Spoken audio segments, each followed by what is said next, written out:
Mesdames et messieurs, bonsoir et bienvenue à cette dernière émission de la saison 2009-2010 de l'émission Info 9. Déjà la 6e édition du Relais pour la vie en Abitibi-Ouest.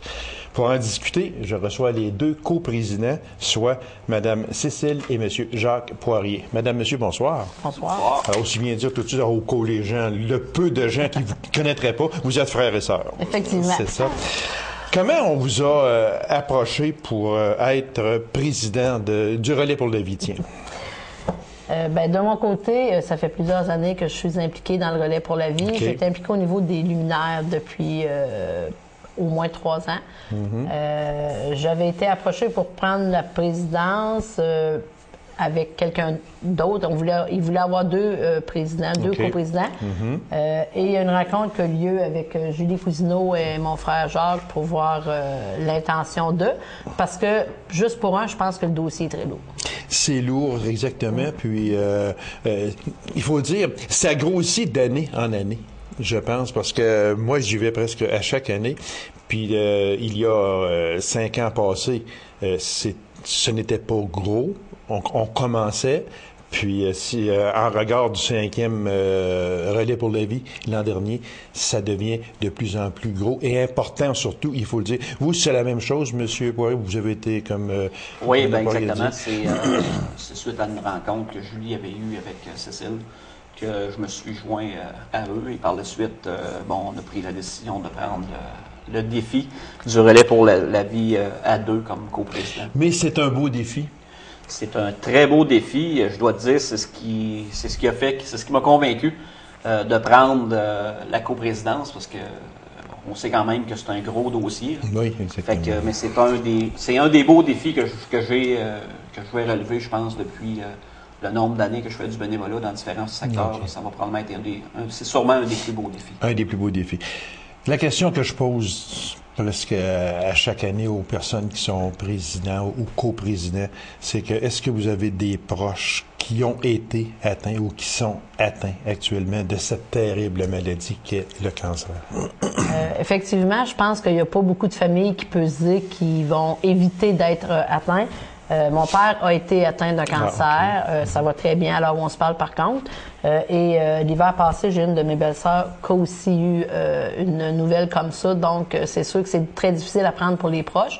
Mais je pense que c'est avec des activités de financement comme ça qu'on va venir à bout de la recherche et de voir... Moi, ce que je trouve, puis je pense que vous allez être d'accord avec moi, c'est que les participants font un geste d'humilité. Êtes-vous d'accord avec ça? Oui. C'est très, très fort. Parce qu'on les voit, moi, comme je vous disais, j'y vais à chaque année, puis premièrement, on voit des visages qu'on se dit, aïe aïe! Pas de vie. Elle, voyons, parce que moi, il y a 2 ans dernier, ma voisine de la rue arrière, où c'est une bonne copine, tu sais, on s'agaçait tout le temps, ce que je dis agaçait, parce qu'elle a... Malheureusement, elle est décédée il y a quelques mois à peine. Mais on s'agaçait tout le temps. Elle n'avait jamais rien dit. Puis j'arrive au Relais pour la vie. Elle est là avec son gilet jaune. mais j'ai dit, qu'est-ce qui se passe? Puis là, c'est ça, exactement. Fait qu'on a des surprises. Mais c'est vraiment, c'est un geste d'humilité, je pense, parce que c'est pas facile pour eux autres, je pense. Et je pense d'accepter de se joindre au groupe. Exactement, oui. Je pense pas que tu peux faire ça dans une première étape. En tout cas, aux gens à qui on a parlé, les gens nous disaient souvent d'accepter de se rendre à ce souper partage-là, d'accepter de faire le premier tour. Oui, mon Dieu. Oui. C'est assez... ça demande beaucoup d'efforts et beaucoup d'acceptation de... Exactement, parce que parce que le choc est là. Premièrement, quand on apprend cette terrible nouvelle, ça nous arrive comme un coup de poing en pleine face. Excusez l'expression, mais c'est ça. Puis après ça, il faut vivre avec, là. Et surtout, il faut survivre avec, je pense. Je pense que c'est pour les gens qui viennent au Relais pour la première fois, je pense que Jacques n'a pas eu la chance de connaître ce premier tour-là. Okay. Moi, il va connaître cette année. Il va vraiment le connaître cette année. Moi, ce qui m'avait frappé de la première année, c'est comme tu dis, c'est de voir autant de chandails jaunes et autant de gens qu'on ne savait pas. C'est ça, okay? Exactement. Donc, c'est vraiment, je trouve que c'est vraiment le moment très, très, très émotif de... Oui, exactement. Si on parlait de l'objectif ou des objectifs du Relais pour la vie. Oui, c'est sûr que les objectifs pour le Relais pour la vie pour cette année, on a fixé, il y en a qui nous ont dit qu'on avait fixé la barre haute, sauf que je pense qu'il faut se fixer des objectifs qu'on espère atteindre. Donc, nous, comme coprésident, on s'est mis un objectif de 60 équipes et 125 000 c'est un bel objectif. C'est un bel objectif et on sait que bon, c'est le travail, c'est pas juste les coprésidents, c'est le travail de toute une équipe qui nous supporte et de bénévoles. 60 équipes, c'est 10 personnes par équipe, si ma mémoire est fidèle, c'est ça? Oui, c'est un relais de 10 personnes par équipe. Ça coûte 1 000 par équipe, plus 10 par participant. Donc, ça vous prend pour faire le tour, mais les gens peuvent aller se chercher des appuis pour leur aider. Parce qu'il reste peu de temps encore, on va parler des luminaires. Je pense qu'on en vend énormément. C'est terrible le nombre de luminaires que l'on vend et bravo à ceux qui en achètent aussi, là, bravo. Je vous dirais que s'il y a un autre moment très, très, très émotif dans cette soirée-là, dans cette nuit-là, c'est effectivement le moment où on allume les luminaires. Exactement. Et pour avoir été très impliqué dans le comité des luminaires, je vous dirais qu'à chaque année, on dit que sur le terrain, on commence à en vendre à 4 heures et on termine vers 8 heures, 8 heures et demie pour nous permettre de placer les luminaires à la bonne place. Et on se rend compte effectivement que à 9h, 9h30, 10h moins 20, juste avant, on est encore en train de vendre les luminaires parce que les gens en veulent encore. On porte des petits chariots, c'est encore bien plein des luminaires, on va les placer. Fait que c'est vraiment, je vous dirais, et ce moment-là est vraiment très solennel, je trouve, très... Oui, exactement, c'est très... C'est humble également, c'est très humble. Puis lorsque les luminaires sont allumés, on voit les gens, là, on peut entendre voler une mouche, comme on dit. Là. Personne parle, là, puis il y a quand même beaucoup de monde, là, puis il y a personne qui parle. On sent le respect qui est là, puis c'est vraiment important. Le coût du luminaire, c'est 5 par luminaire. Ce qui est important, moi, je pense que qu'on a le bon nom de la personne à qui on l'achète, parce que ça, c'est vraiment le nerf. J'ai souvent dit que les luminaires étaient le nerf de la guerre contre le cancer. Effectivement, écoute, puis l'équipe, ils vont en mettre en pré-vente dans certains endroits en ville. Fait que je pense, entre autres, qu'on a ciblé IGA, certains, là, qui va être... Puis les gens peuvent en acheter, comme on dit, sur le terrain. Oui, effectivement. Alors, la date et l'endroit, parce qu'il faut terminer vite. Le 11 juin, vendredi le 11 juin, à la Cité étudiante Polyneau. Même endroit que les 5 dernières années. Même endroit, puis on commence autour de... Ça débute à 7 heures. À 7 heures, OK. Alors, Madame Poirier, Monsieur Poirier, merci infiniment. Bon succès avec cette présidence et coprésidente du Relais pour la vie. On vous souhaite, comme je le disais, tout le succès possible. On demande aux gens d'y participer beaucoup. C'est le 11 de juin en face de la Cité étudiante Polyneau. Alors, venez en grand nombre y participer. C'est pour une très bonne cause. Madame, Monsieur, merci beaucoup. Merci. Courte pause, mesdames et messieurs. On vous revient immédiatement après. Restez avec nous.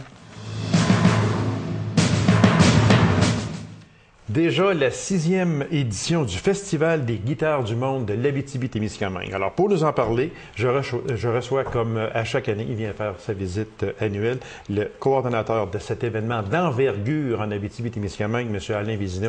M. Vézina, bonsoir. Bonsoir, M. Lacasse. Merci de votre présence à cette émission. Ça me fait plaisir. Et puis, comme à chaque année, on vous reçoit, et encore cette année, avec une pléiade d'artistes de renom, encore une fois, une brochette extraordinaire. Ce sont de grands succès depuis déjà 5 ans, soit depuis 2005. C'est de succès en succès, d'année en année. Moi, si je vous demandais, que nous réserve cette 6e édition, M. Vézina? En fait, M. Lacasse, on a autant d'artistes que l'an dernier et même plus de concerts gratuits, plus de concerts dans plus de villes. À Rouyn-Noranda, où est centralisé le festival, les concerts commencent dès samedi le 22, un peu à l'instar de l'an dernier. On avait rejeté à la dernière minute le concert de Linda Lemay. Oui. Mais cette année, on a rejeté celui de Plume la Traverse avec Pépé et sa guitare, l'adieu de Pépé. En fait, l'adieu de Plume à ses mauvais compagnons. compagnon avec qui il a eu de grandes aventures pendant plusieurs années. Okay. Alors là, il est de retour. On l'a rajouté parce que dans la programmation en tant que telle, comme ce ne sont pas de grands guitaristes, mais de guitaristes amusants à entendre, on les a glissés là et on voulait absolument accueillir Plymouth Traverse dans ce contexte-là, avec ses grands succès, enfin qui revient à ses grands succès, les grands moments de sa carrière, le plaisir, un gars de 64 ans qui dit bon, ben j'en ai eu du plaisir, il y a tout. On a décidé de commencer avec ça parce que c'est aussi un salut au Québec et à sa musique. Exactement. Puis il est quasiment aussi. C'est dans son bag. Excusez l'expression anglaise, là, mais là, il est dans son bag et puis il est avec des gens qui l'adorent. Et c'est réciproque aussi. Là. Oui, écoutez, il y a une grande relation entre eux. Les mauvais compagnons et Plume le Traverse. En plus de ça, Stephen Faulkner, Cassonade sera dans le coin. Pépé et sa guitare seront dans le coin. C'est toute une soirée de chansons québécoises qui vont être là. Alors, on va bien s'amuser. Ça commence donc sur une pré-festival et dès le lendemain, on a deux icônes de la musique canadienne. Dan Hill, qui a été l'un des premiers gagnants de Grammy Award dans les chanteurs canadiens avec Sometimes When We Touch. C'est un Canadien. Belle voix, c'est un Canadien. Okay. Un beau retour en force pour lui avec un album qui s'appelle Intimate, qui est de toute beauté. Il vient de nous livrer avec piano, guitare et une fille qui s'appelle Lise Rodriguez qui chante et qui joue de la guitare avec lui. Alors vraiment un beau retour. Ça commence bien le festival en douceur avec l'une des plus belles voix de l'histoire du Canada. Ce grand succès, Sometimes When We Touch, a été accompagné d'une dizaine d'autres grandes chansons qui seront livrées sur scène. Et après coup, mais là, c'est le spectacle. Quant à moi, c'est le spectacle pour cette année qui est peut-être le plus performant au niveau guitare, puisque c'est Randy Bachman de l'époque des Guess Who, de Bachman. On dit que c'est l'architecte du rock and roll canadien. C'est vrai. Quand on regarde la carrière de Randy Bachman, l'influence qu'il a eu sur le rock canadien, sa façon de travailler avec d'autres artistes canadiens, de produire d'autres artistes canadiens et de faire une place sur le marché américain et européen aux Canadiens, il a été vraiment celui qui a créé une partie du rock and roll canadien à partir des années 60, 64, jusqu'à aujourd'hui, avec son émission de télévision maintenant qui est diffusée sur la CBC, qui s'appelle Vinyl Tap, qui est extraordinaire. Et ses grands classiques, dont American Woman, AU, Taking Care of Business, et il fait aussi des chansons des autres. Tout un spectacle que j'ai vu à Toronto, et quand j'ai vu ce spectacle-là, j'ai dit à M. Bachman, que j'ai rencontré après coup, il faut que vous veniez en Abitibi. Il y a juste un endroit où vous allez vraiment être apprécié à votre juste valeur, c'est au Festival des Guitares du Monde. Il s'est informé, après coup, il nous a rappelé, il dit, OK, 2 jours après, il nous rappelle, il dit, OK, on reprend un risque, on s'en va chez vous, on mène ce spectacle-là, écoutez, 15 guitares alentour de lui, des musiciens hors pair. C'est 2 heures où il raconte sa carrière, raconte des anecdotes, comment il a rencontré George Martin des Beatles, comment il a acheté telle ou telle guitare. Il nous les montre, il y a des amplis de... C'est toute une soirée c'est 2 heures de pur bonheur guitaristique. Alors ce soir-là, pour commencer le festival après Dan Hill, le rock après... Comment on se sent quand un gars comme Randy Bachman nous rappelle pour nous dire « Oui, j'y vais chez vous ». Ben écoutez, c'est parce qu'on a tendu la... Oui, c'est sûr. On a tout mis en place. Je suis à Toronto, le rencontrer. Quand on a sa réponse positive... On est drôlement satisfait. Ce sont des satisfactions qui s'accumulent l'une à l'autre parce qu'on a quand même une quarantaine de concerts et plusieurs d'entre eux sont des négociations à long terme, près de 18 mois, même 2-3 ans dans le cas de Sterling Jordan, c'est long. Mais Randy Bachman, c'est un plaisir spontané parce que ça s'est fait rapidement quand on a vu qu'il donnait ce spectacle à Toronto. On allait le voir rapidement. On avait déjà une entente avec lui pour l'accueillir dans un autre contexte plus jazzé. Et on s'est dit, non, c'est Guitarologie, ce spectacle-là que vous avez présenté à Toronto, 3 soirs avec guichet fermé, qu'il faut que vous sortiez de Toronto. Mais on ne peut pas tourner avec ça. Mais finalement, on l'a convaincu. Le lendemain, écoutez, on a Buffy Sainte-Marie, qui est une grande prêtresse de la chanson canadienne et chanson de contestataire américaine, aux côtés de Bob Dylan, Joanne Baez et les plusieurs autres. Et elle est encore en forme. Elle chante encore qu'une voix frêle, mais confiante, avec un message intéressant et important. Elle est dans une forme extraordinaire. Pour 70 ans, vraiment, très 70 ans. Oui.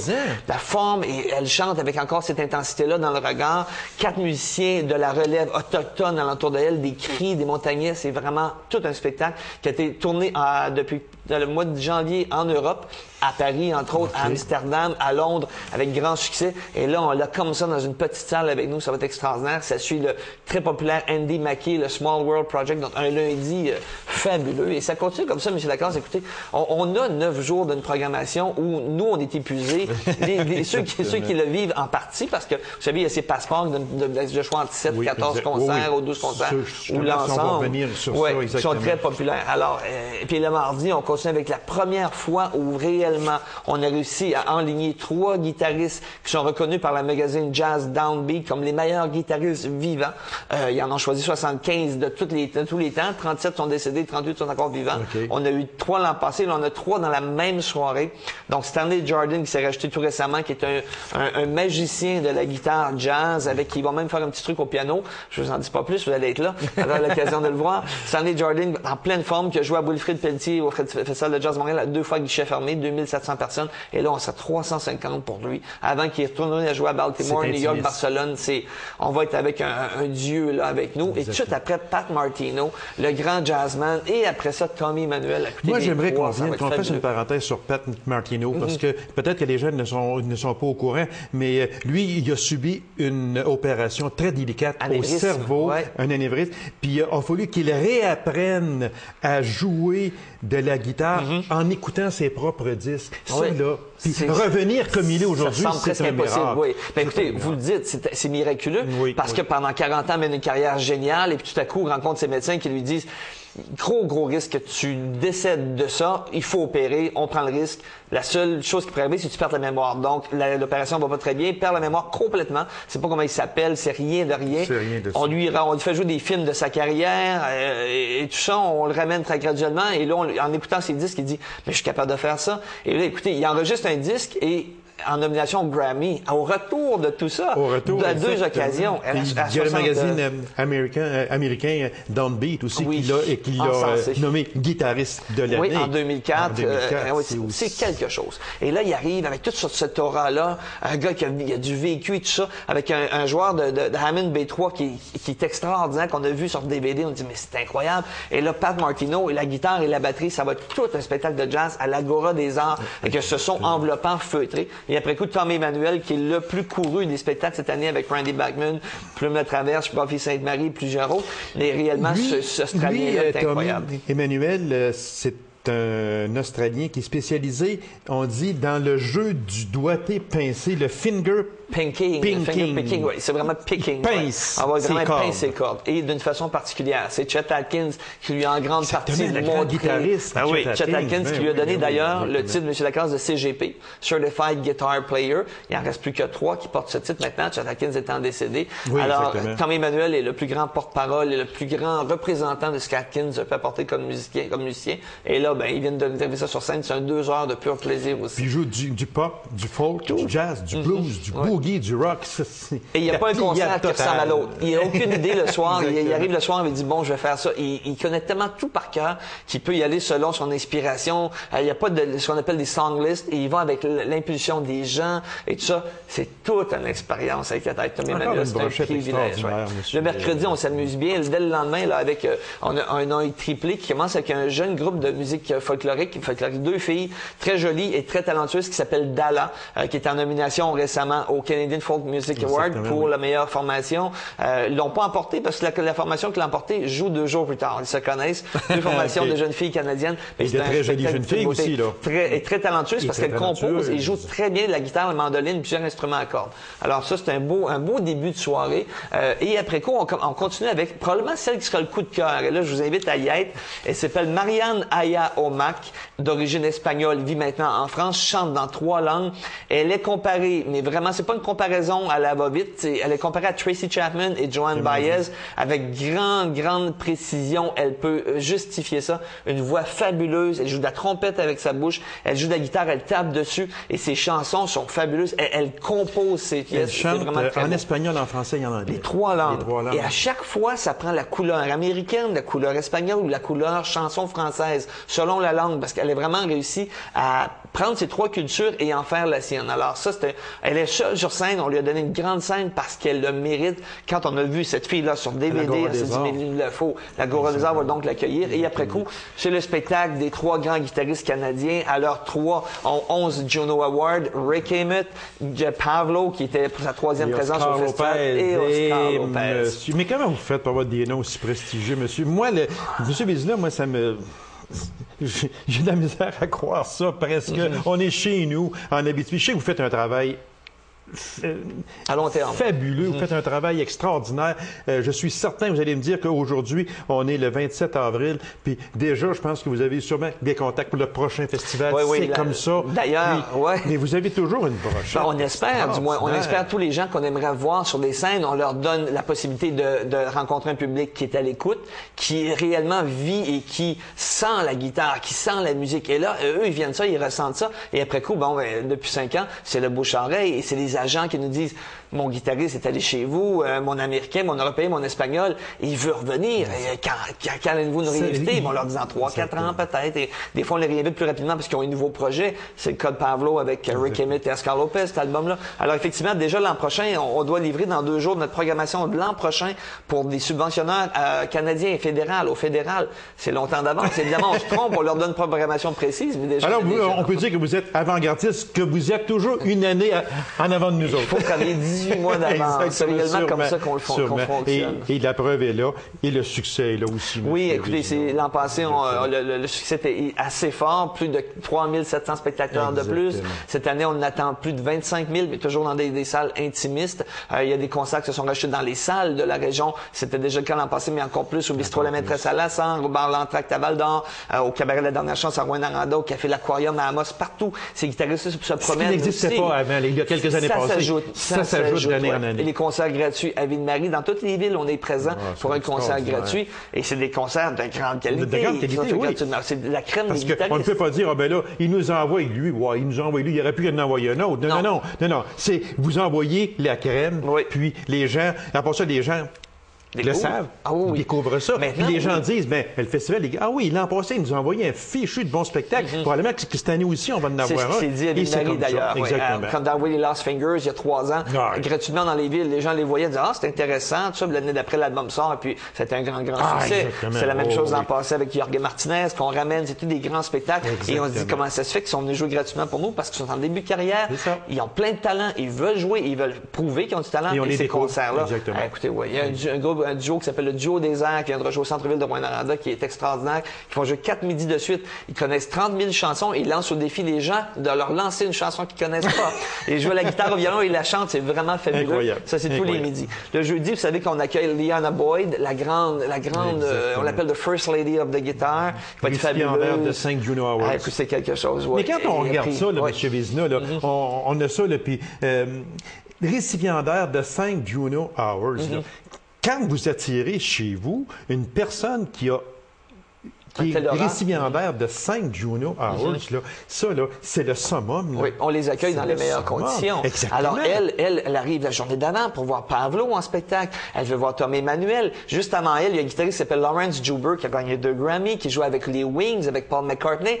Elle veut le voir en spectacle. Elle veut rester plus longtemps. Et c'est l'inverse. Les musiciens veulent rester plus longtemps. Et c'est ça qui est extraordinaire. Alors, Liana Boyd, elle vient non seulement jouer pour un public à l'écoute, mais elle vient vivre une intensité qu'elle n'a pas dans une carrière à 60 années. Est-ce qu'on peut dire, M. Vézina, qu'après ça, c'est le bouche à oreille? Parce que cette personne a dit, j'ai été en Abitibi, si vous avez la chance, allez-y. Fait que là, ça devient peut-être pas plus facile, mais disons que vous avez déjà une porte d'entrée. Définitivement. À ce moment-là. Et le nom World Guitar Festival en anglais, parce que nous, on continue à leur dire Festival des guitares du monde, même quand on leur parle en anglais. Mais il veut dire qu'est-ce que ça veut dire en anglais? World Guitar Festival. Quand on dit ça maintenant, on va voir les agents, on dit World Guitar Festival.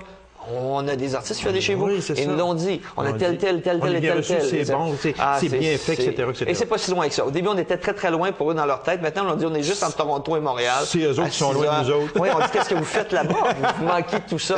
Alors, ça bouge beaucoup.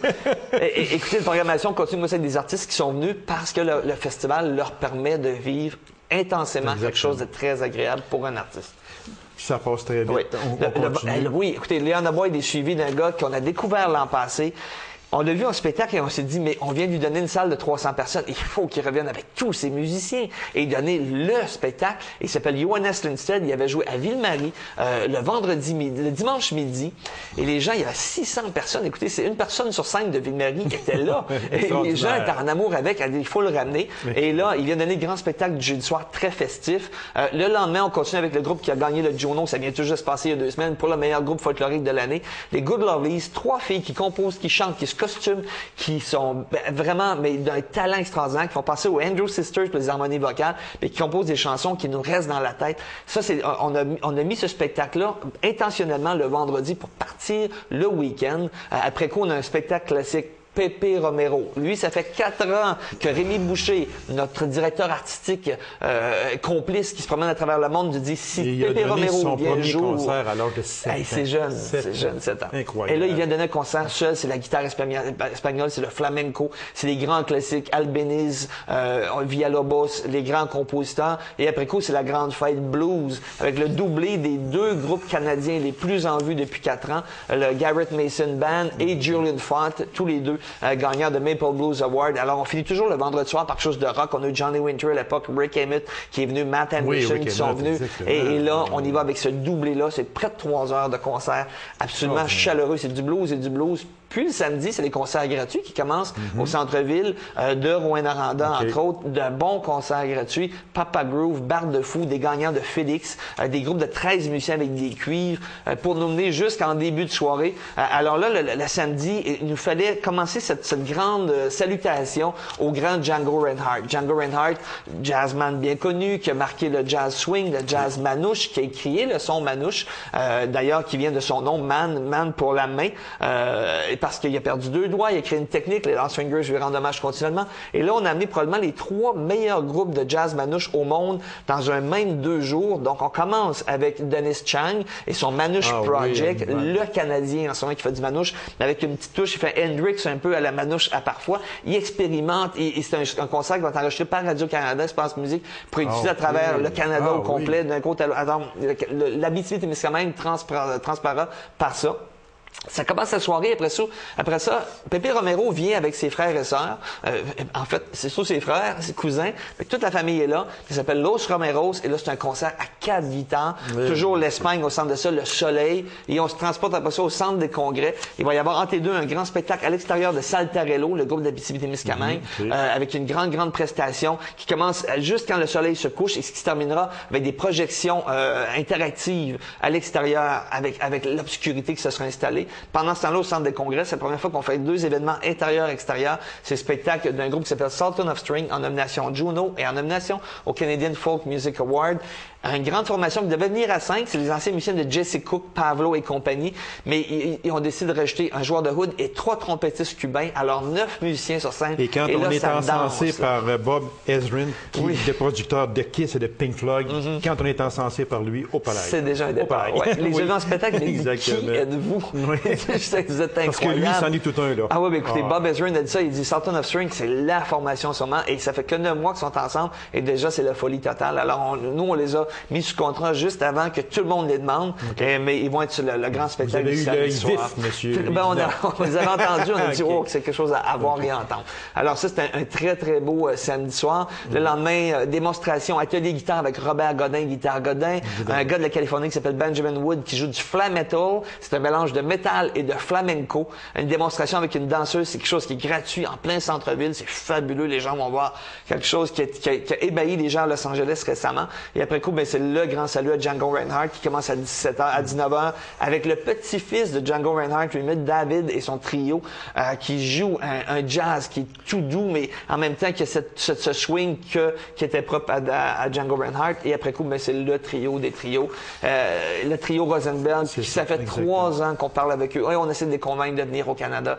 Et ils nous disent, c'est complexe, on est en demande partout. Et là, il y a un album hommage à Django Reinhardt. On dit, OK, on s'en vient chez vous. On prend une chance, on s'en vient au Canada. Donc, ils vont être là. Ça va être extraordinaire. Une pliette de vedettes encore. Félicitations à vous, mais à vous et à toute votre équipe également, parce qu'on ne peut pas faire ça seul. Encore une fois, on invite les gens.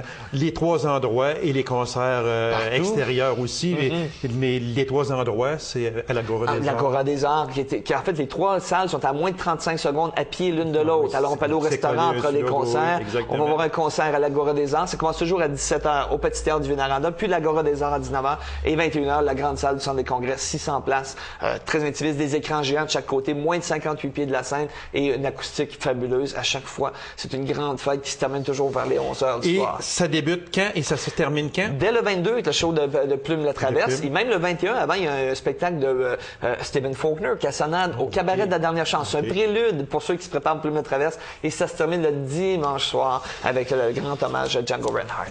Des renseignements, très vite, ceux qui veulent des renseignements, c'est le 819-797-8288 Oui. ou sur le site www.festivaldeguitaresdumonde en Abitibi-Témiscamingue.com. Monsieur Vézina, merci infiniment et on vous dit à l'an prochain. Un plaisir de ce soir-là. Ça me fait toujours plaisir de vous recevoir, Monsieur Vézina. Alors, mesdames et messieurs, merci d'avoir été là. Et puis, c'est la dernière émission d'Info 9 pour la saison 2009-2010. Merci d'avoir été là et soyez prudents, passez un bel été. Au revoir.